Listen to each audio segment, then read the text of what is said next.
अस्सलाम वालेकुम। इस वीडियो के अंदर मैं आपको बताऊंगा कि हम लोग एक्सेल के अंदर अलाइनमेंट किस तरीके से करते हैं। आज के हम टॉपिक देख लेते हैं। अलाइनमेंट के अंदर हमारे पास हॉरिजॉन्टल अलाइनमेंट आती है, वर्टिकल अलाइनमेंट आती है, ओरिएंटेशन आती है, इंडेंट आता है, वर्टेक्स आता है और मर्ज आ जाता है। तो हम एक्सेल के ऊपर आ जाते हैं। एक्सेल के अंदर ये जो आपका अलाइनमेंट का पूरा टूल बॉक्स है, इसमें जो भी टूल्स हैं वो सब आज हम इम्प्लीमेंट करके देखेंगे कि उनको इस्तेमाल किस तरीके से करते हैं या कहाँ वो हमारे पास इस्तेमाल होते हैं। तो यहाँ पे पहले मैं थोड़ा सा डाटा बना लेता हूँ। जैसे मैंने यहाँ पे सब्जेक्ट लिख लिया, सब्जेक्ट के बाद यहाँ पे मार्क्स लिख लेता हूँ।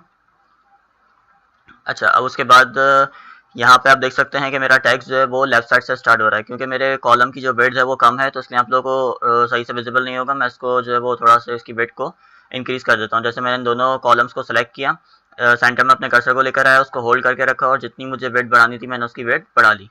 इसी तरीके से अगर मुझे रॉ की हाइट बढ़ानी हो तो उसके लिए मैं क्या करूँगा, अच्छा क्योंकि मुझे सिर्फ एक ही रॉ की हाइट बढ़ानी है तो मैं इसके लास्ट में लेकर आऊँगा अपने कर्सर को एंड पे, और जितनी हाइट मुझे इंक्रीज करनी हो मैं इंक्रीज कर लूँगा।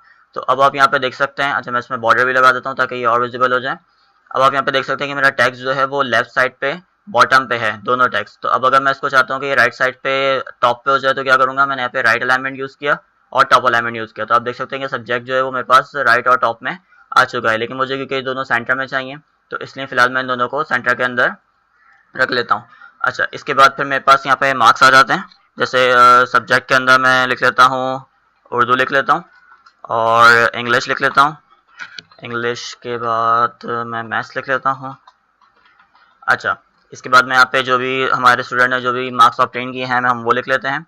जैसे उसने इसमें जो है हमारे पास 78 लिए हैं, 85 लिए हैं, 92 लिए हैं। तो ये हमारे पास मार्क्स आ गए और हमारे पास सब्जेक्ट्स आ गए। अच्छा, इसके बाद अब मार्क्स के अंदर जो है वो मेरे पास मुझे नहीं पता कि ऑब्टेन मार्क्स कितने थे और क्या कहते हैं टोटल मार्क्स कितने थे। ये जो सामने लिखे हुए हैं ये ऑब्टेन मार्क्स हैं या टोटल मार्क्स हैं। अब क्योंकि 78 है तो हमें दिख रहा है कि हाँ 78 जो है वो ऑब्टेन मार्क्स ही हो सकते हैं, टोटल मार्क्स नहीं हो सकते। लेकिन 85 जो है वो टोटल मार्क्स हो सकते हैं। मे भी पॉसिबल है कि इंग्लिश का पेपर 85 मार्क्स का हो और वो टोटल मार्क्स में ऑब्टेन मार्क्स ना हो। तो अब अगर मैं चाह रहा हूँ कि यहाँ पे मेरे पास टोटल मार्क्स अलग आएँ और ऑब्टेन मार्क्स अलग आएँ, तो अब यहाँ पे मैं क्या करूँगा, सबसे पहले हम यहाँ पे एक रॉ को इंसर्ट कर लेंगे। रॉ को इंसर्ट करने का आसान तरीका होता है, आपने अपनी रॉ को कंप्लीट रॉ को सेलेक्ट किया, उसके बाद आप कंट्रोल और प्लस का साइन दबाएंगे तो आपके पास वो रॉ इंसर्ट हो जाएगी। अच्छा, रॉ जो इंसर्ट होती है उसकी फॉर्मेटिंग सेम जो ऊपर वाला आपके पास रॉ होती है उसकी होती है। तो इस बात का ध्यान रखिएगा कि अगर मैंने यहाँ पे रख के इसको रॉ को इंसर्ट करवाऊंगा तो अब जो भी इसकी फॉर्मेटिंग होगी वो उसी को कॉपी करेगा। जैसे आप देख सकते हैं कि इन दोनों की जो हाइट है वो दोनों सेम है, और अगर मैं कॉलम ऐड करता तो कॉलम में भी सेम ऐसे ही होता है कि साइड वाला जो भी कॉलम होता है उसकी वो सारी फॉर्मेटिंग कॉपी करता है, उसी की विड्थ वगैरह कॉपी करता है। अच्छा, यहाँ पे अब मैं क्या करता हूँ, मैं यहाँ पे मार्क्स के अंदर ऑब्टेन लिख देता हूँ क्योंकि मेरे पास ऑब्टेन मार्क्स हैं, और यहाँ मैं टोटल लिख देता हूँ क्योंकि ये टोटल है। अच्छा, टोटल के अंदर मेरे पास जैसे सारे पेपर्स 100 के हैं तो मैं इनमें 100 पुट कर देता हूँ। अच्छा, इसके बाद मैं इनको सेंटर में कर लेता हूँ और ऑब्टेन और टोटल को भी मैं सेंटर में लेकर आ जाता हूँ। अच्छा, अब आप देख सकते हैं कि टोटल जो है ये मुझे बुरा लग रहा है क्योंकि मार्क्स जो है ये ऑब्टेन भी मार्क्स है और टोटल भी मार्क्स है, और मैं चाहता हूँ कि ये मार्क्स इन दोनों के ऊपर लिखा हुआ है। तो उसके लिए हम लोग क्या यूज़ करते हैं, उसके लिए हम लोग मर्ज सेल यूज़ करते हैं। मेरा जो सेल सी है और सेल B3 है, सेल C3 और B3 को दोनों को मैं कंबाइन करना चाहता हूँ, मिलाना चाहता हूँ, तो उसके लिए हम लोग मर्ज सेल यूज़ करते हैं। मैंने इन दोनों को सेलेक्ट किया और मर्ज पे क्लिक कर दिया तो आप देख सकते हैं कि मार्क्स जो है वो ऑब्टेन के ऊपर भी आ रहा है और टोटल के ऊपर भी आ रहा है। अच्छा, उसके बाद फिर मैं इसके ऊपर बॉर्डर अप्लाई कर देता हूँ। अच्छा, अब यहाँ पे आप देख सकते हैं कि ये जो मेरे पास सेल है ये मेरे पास यूजलेस है और मैं चाहता हूँ कि मैं इसको भी रिमूव कर दूँ। तो अब मैं क्या करूँगा, मैं सब्जेक्ट और इसको मर्ज कर दूंगा। आप देख सकते हैं कि मेरे पास इस पूरे के ऊपर सब्जेक्ट लिखा हुआ आ गया। अच्छा, तो इस तरीके से हम लोग अपने टेक्स्ट को जो है वो मर्ज करते हैं।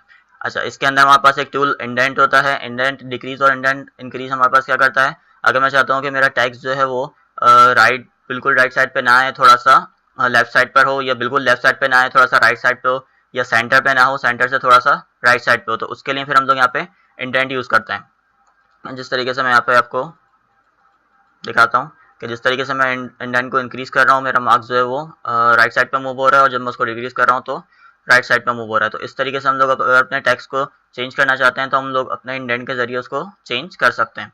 फिलहाल मैं इसको सेंटर में ही रखता हूँ। अच्छा, उसके बाद इंडेंट के बाद हमारे पास आ जाता है ओरिएंटेशन। ओरिएंटेशन जो है वो हमारे पास अपने जो हमारा टेक्स्ट होता है उसकी एंगल होता है कि हमको उसको किस एंगल के ऊपर सेट करना है। जिस तरीके से मैं यहाँ पे इसको एंगल के ऊपर सेट कर देता हूँ, हम इसको इस तरह भी सेट कर सकते हैं या हम इसको इस एंगल पे भी सेट कर सकते हैं, या अगर कोई और एंगल है तो हम लोग फॉर्मेट सेल अलाइनमेंट पे जाएंगे और उसके बाद जो हमारे पास ऑप्शन आएगा, यहाँ पे हमारे पास आपको दिख रहा है कि हमारे पास एंगल बना हुआ है, इसको हम लोग किसी भी एंगल के ऊपर मूव कर सकते हैं, यहाँ पे मैनुअल उसको एंट्री भी दे सकते हैं। तो जो भी हमें इसकी डायरेक्शन चाहिए उस पर हम लोग क्लिक करेंगे और ओके कर देंगे, तो हमारा जो भी टेक्स्ट होगा वो उस डायरेक्शन उस एंगल के हिसाब से सेट हो जाएगा। अच्छा, अब इसके बाद मैं चाहता हूँ कि मेरे जो दोनों कॉलम हैं इनकी वेट थोड़ी सी कम हो जाए, तो मैंने इन दोनों अपने रॉस को सेलेक्ट किया और उसके बाद मैं इसकी हाइट को जो है वो डिक्रीज कर देता हूँ। अच्छा, दो रॉस को एक साथ सेलेक्ट करके अगर आप हाइट डिक्रीज करते हैं तो जो आप एक रॉ की हाइट करेंगे वही दोनों की रॉ की हाइट जो है वो सेम सेट हो जाती है। इसी तरीके से कॉलम को अगर आप दो को सेलेक्ट करके और उनकी हाइट को चेंज करते हैं तो वो दोनों की एक साथ हाइट चेंज कर देता है, सेम हाइट पे उसको रख लेता है। अच्छा, इसके बाद फिर आप देख सकते हैं मेरे पास सब्जेक्ट आ गया है, मार्क्स आ गया है। अच्छा, इसके बाद हमारे पास मर्ज टैक्स मैं आपको बता चुका हूँ, हमारे पास एक वर्ब टैक्स रह गया है। अच्छा, वर्ब टैक्स के लिए जैसे मैं यहाँ पे लिखता हूँ, मैंने यहाँ पे टोटल लिखा और मार्क्स लिख दिया ताकि मुझे पता रहे कि मेरे पास यहाँ पे ऑब्टेन मार्क्स के टोटल कितना है और मेरे टोटल का टोटल कितना है। अच्छा, तो आप देख सकते हैं कि मेरे पास ये जो कॉलम है इसकी लाइन से आगे जो है वो मार्क्स जा रहा है और मैं चाहता हूँ कि अभी इससे आगे ना जाए बल्कि इसी लाइन के अंदर है।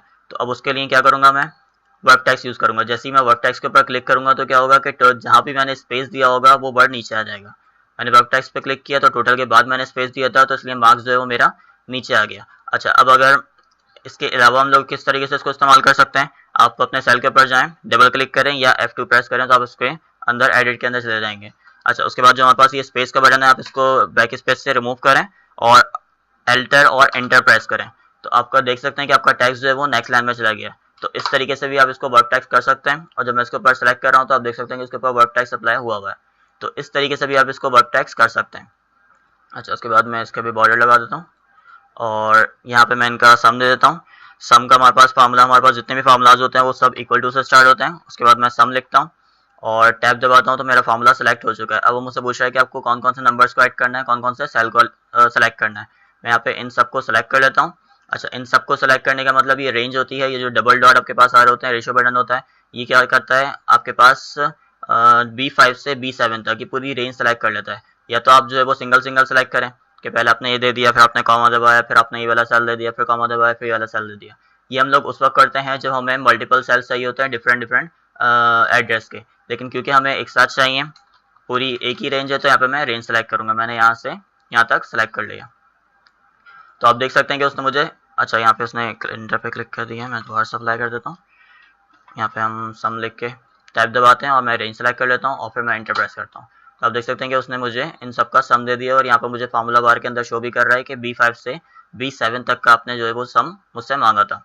अच्छा, अब उसके बाद मैं चाहता हूँ कि यही फार्मूला मेरे पास यहाँ पे भी अप्लाई हो जाए, तो मैं दोबारा से यहाँ पे सम का फार्मूला नहीं लगाऊंगा बल्कि क्या करूँगा, या तो हम इसको कॉपी करके यहाँ पेस्ट कर दें या हमारे पास ये जो ड्रॉप बॉक्स का बटन साइड में एक बॉक्स आ रहा होता है, इसके ऊपर क्लिक करेंगे, अपने माउस को होल्ड करके रखेंगे और जहाँ तक हम लोग लेकर जाएंगे वहाँ तक हमारे सेल के अंदर फार्मूलाज अप्लाई हो जाएंगे। अब आप देख सकते हैं कि यहाँ पे इसने इसका भी सम दे दिया और इसका भी सम दे दिया। इसको भी मैं सेंटर पे कर देता हूँ।